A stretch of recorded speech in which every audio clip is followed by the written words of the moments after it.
नमस्कार, राधे राधे। सम परमेश्वर में समर्पण की कथा तो मैंने कई सुनाई। आज एक और छोटी सी कथा सुनाने जा रहा हूँ। यह कथा बहुत पुरानी है।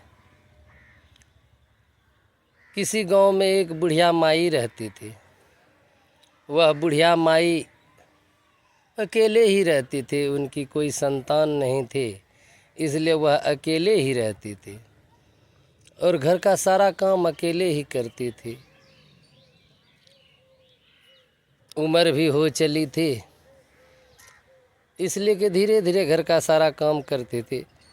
लेकिन वह जो भी काम करती थी उसको वह श्री कृष्ण भगवान को अर्पण कर देती थी। कृष्ण अर्पण करती थी, कहती थी कृष्ण अर्पण। तो समय बीत रहा था, बुढ़िया माई का स्वास्थ्य भी धीरे धीरे चलती फिरती थी, इसलिए वह स्वस्थ थी। एक दिन बात हुई कि वह वहीं घर का कार्य कर रही थी और घर में झाड़ू लगा रही थी। झाड़ू लगाने के बाद बहरा हुआ जो भांसा होता है, कूड़ा करकट होता है, उसे उठाकर वह बाहर फेंक रही थी।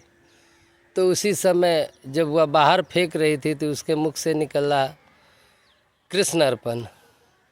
तो इस पर ठीक उसी समय वहाँ से नारद जी जा रहे थे। तो नारद जी को लगा ये कैसी बुढ़िया है। लोग मतलब कि भगवान को अच्छे अच्छे चीज़ भोग लगाते हैं, 36 प्रकार के भोग लगाते हैं, और ये है कि बुढ़िया माई कूड़ा अर्पण करती, कहती है कृष्ण अर्पण। तो वह आकर उसके पास बोली। क्या बोली बुढ़िया माई? तो बोला कि भाषा फेंक रही थी, बोला कि कृष्ण अर्पण कहा। तो कहते हैं कि तुम ये कूड़ा करकट भगवान को अर्पण करोगी? गुस्से क्रोध में आकर उन्होंने बुढ़िया माई को एक तमाचा जड़ दिया। तमाचा जब जड़ा तो बुढ़िया माई ने कुछ नहीं कहा, उसके मुंह से फिर निकला कृष्ण अर्पण। बोलिए राधे राधे। तो इस पर फिर से नारद जी ने उन्हें एक तमाचा जड़ दिया। तो वह फिर कहते हैं कृष्ण अर्पण।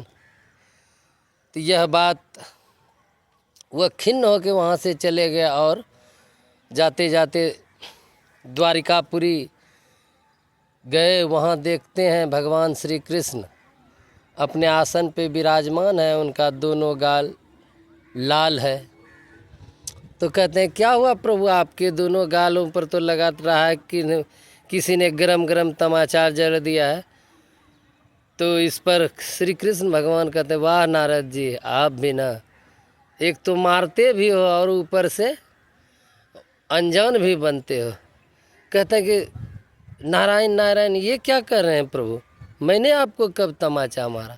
तो वह कहते हैं कि अभी अभी जो आप बुढ़िया माई के पास से आ रहे हो तो उसे आपने 2 तमाचा जड़ दिया ना, वही 2 तमाचा है। जब वह हर चीज़ मुझे ही को अर्पण कर देती है तो आपने जो तमाचा उसको दिया वह भी मुझे अर्पण कर दिया। बोलो राधे राधे। तो इस पर कहते हैं ये तो मुझसे बड़ा अनर्थ हो गया। तो कहते हैं कि प्रभु आपकी भी लीला अपरंपार है। आप मतलब भक्त का दिया हुआ हर चीज़ अपने आप में समर्पित कर लेते हैं। तो वह कहते हैं नारद जी, मैं और मेरे भक्त का तो अंदाज ही निराला है, क्योंकि मैं भक्त के लिए हूँ और भक्त मेरे लिए है। मेरी अपनी कोई स्थिति नहीं है। जो भक्त मुझे बना देता है, जो भक्त मुझे खिला देता है, मैं वही खा लेता हूँ। तो आज की कथा, समर्पण की कथा में इतना ही। बोलिए राधे राधे। निष्कर्ष यही है कि ईश्वर में समर्पित रहिए। समर्पित होकर आप जो भी उसको देते हैं वह सब ग्रहण करता है। आप अच्छी चीज़ें दें या बुरी चीज़ें दें, वह सब ग्रहण करता है। वह तो केवल आपके अंतर की आत्मा को देखता है कि वह किस इच्छा से मुझे दे रहा है। वह ये नहीं देखता क्या दे रहा है, वह तो ये देख रहा है कि ये देने वाला का हृदय क्या है। आज के लिए इतना ही। बोलो राधे राधे।